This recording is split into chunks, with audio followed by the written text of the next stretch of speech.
How did your position change because of World War II? Well, it changed from auto upholstering to the airplane factory. Mm-hmm. That was quite a change, you know. How old were you at that time? Well, when World War II came in, I was 32, and now I am 93. Wow. What was the general feeling leading up to World War II? We were concerned about Hitler taking over so much of Europe. That was on everybody's mind, and he was killing the Jewish people, so many of them. Did many people follow foreign politics at that time? He killed 6 million Jews. Wow. Did many people follow foreign politics at that time? No. As far as I knew, they weren't. But most of them knew about Hitler? Yeah, they knew about Hitler, yeah. So did they listen about that on the radio a lot? Yeah, that was all we had. We didn't have TV then. Can you explain the events around you not being called up? Yes, I was working with the Ford Motor Company, and twice I was ready to go. One time I thought I was surely going. I had a wife and 2 children, but then the Ford Motor Company thought they needed me, and so they blocked me going. The Ford Motor Company did, because that's where we were building those airplanes. Mm-hmm. Was there any resentment among people that you weren't off fighting? No, there wasn't. I never heard a word of it, you know. Did it take you a while to kind of learn the ropes of the new job? Well, no, I started right away. They taught me how to do it, and then I was a teacher. Mm-hmm. I was a teacher then for the people coming into the business, and most of them were just housewives coming right out of the kitchen, and they made excellent workers on the airplanes. How long did it take for all the machinery to be moved in and changed, and for everything to be changed from a car factory into a B-24 bomber factory? Yeah, roughly 2 months. Wow. Oh, it went real fast. It was a great job, I'll tell you. Why did you like it? Yeah, I did. I enjoyed my job there very much.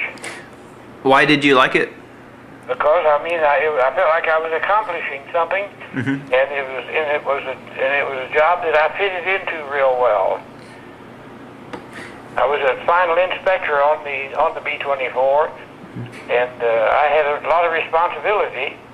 It had to be just right. Was there much stress placed on you to reach certain quotas? No, the stress wasn't on me. The stress was on production. The stress was on me. Production wanted me to okay their job, and that's where my stress was. Because sometimes I wouldn't okay. I had to put my signature on each one, Mm-hmm. but I wouldn't do it until the job was made perfect. And sometimes I had a little stress there. Was it very comfortable inside the plane? Well, I never did ride the plane. I've been all through it, but I never did ride it. Mm-hmm. No, there was no comfort in there. It was just it was just benches along the side. There wasn't any real comfort there. Were they reliable planes? Oh, it was reliable, very good plane. They were 4 engines.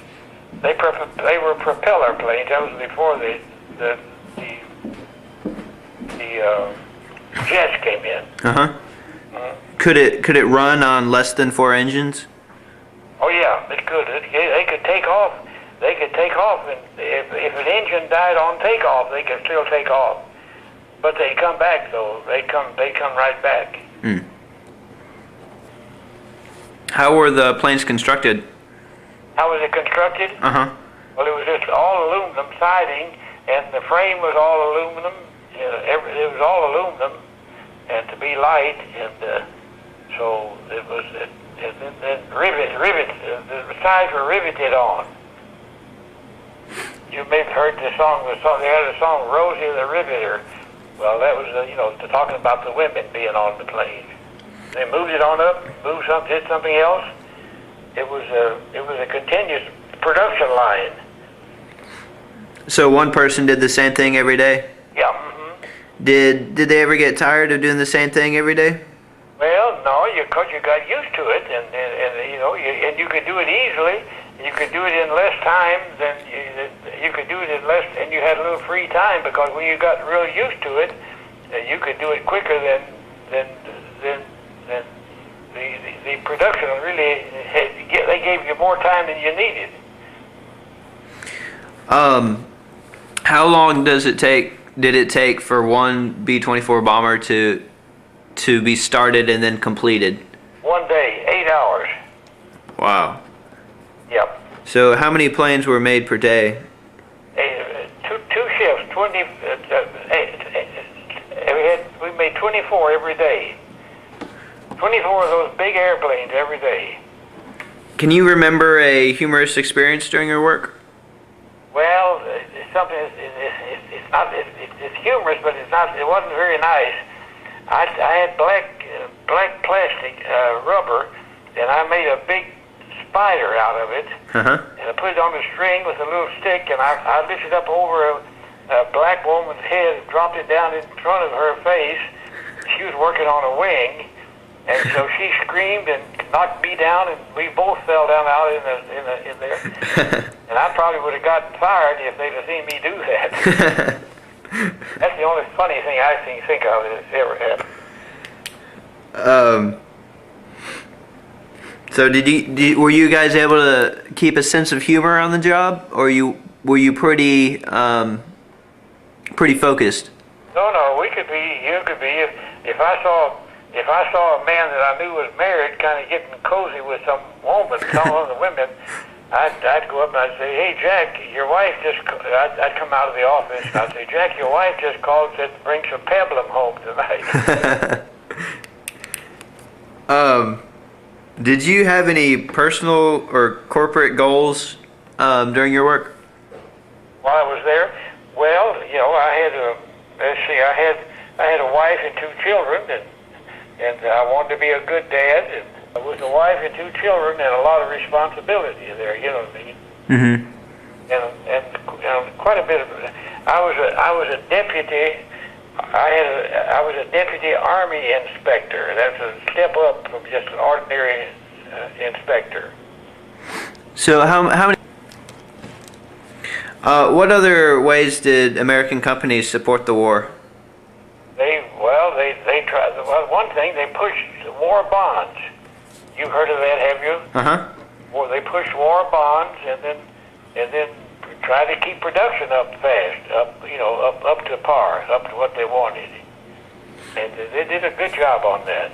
So most Americans were pretty supportive of the war? Yeah, because we knew we needed to win the war, and the people were very, very, very much honored to be in on the war work. Mm-hmm. What other ways did Americans try to support the war besides working and war bonds? Did they make any sacrifices or save certain things or anything? Well, I can't really think of any special sacrifices that were made. We all got paid for we got paid for our work. And the thing about it is, it was a cost. The war, the mistake I think on the war, it was a cost plus deal. The more money a Ford Motor Company spent building that airplane, the more they got. You know what I mean? For the economy? In other words, if the plane cost $1 million, Ford would make more money than if it cost $500,000. You know. Oh, right. So now, for instance, one thing, my telephone,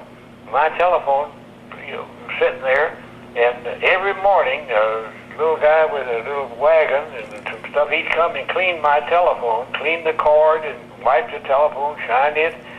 And so, but I thought that was absolutely useless.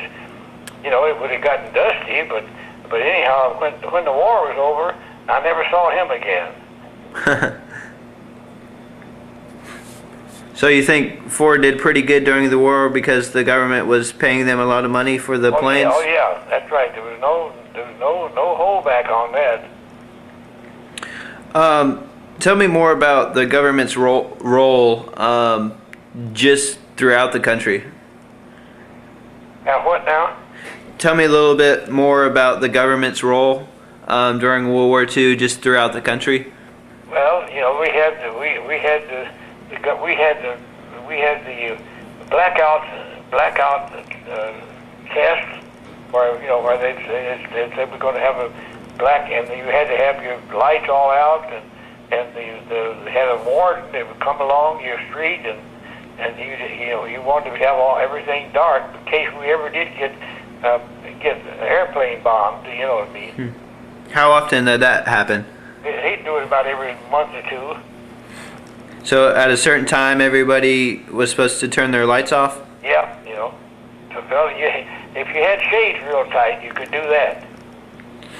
How often did many bombs were many bombs dropped on America during the war? No, there was none dropped on America during the war. No, none. We didn't have any on the United States. You know, we didn't have any bombs dropped on us. It was just a precaution. Except Pearl Harbor, but that was the continental United States. Right. You already talked about people were pretty willing to support the war.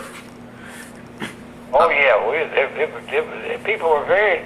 And there was a real closeness there too. You know, we had victory gardens. You know, where there was vacant land, they would assign you what we call a victory garden. It maybe be the size of a city lot, and you could raise a lot of vegetables on that. That helped the situation. Huh. So it was. Everything was rationed. Gasoline was rationed, and automobile tires. You had to get a card to get one. Get a tire or to get gasoline. Did most people like that system? Well, no, people they kind of growled about that a little bit because most people had what we call an A card. That wasn't very much gasoline. Do you have as much faith in the government today as you did back then? Do you think? Well, it's a little bit marginal. I would say we did. I had more faith back then. I think maybe it's because I know a little bit more about it now. But anyhow, I'd say that I had more faith in it back then. Do you think that? Do you follow foreign policy much today? What you say? Do you follow foreign policy much today? Well, not a great deal. Just what comes in. I read the newspaper, and I see quite a bit. I hear about Iraq, and that's the main thing on my mind right now. That's a sad situation there. You know what I mean? We are losing people every day there. You know, I believe Saddam Hussein and what's the other guy's name? Osama bin Laden? Yeah, I believe they both still living. I believe they're pushing what's going on. Thanks a lot for talking with me. Well, listen, I've enjoyed it, and I hope you get a good mark on whatever you're doing. Okay. Yep. I'll let you know how I do. Okay, I will be anxious to know. Tell your folks all hello for me. All right. Love you. Love you guys too. Thanks a lot, buddy. Bye. Bye now.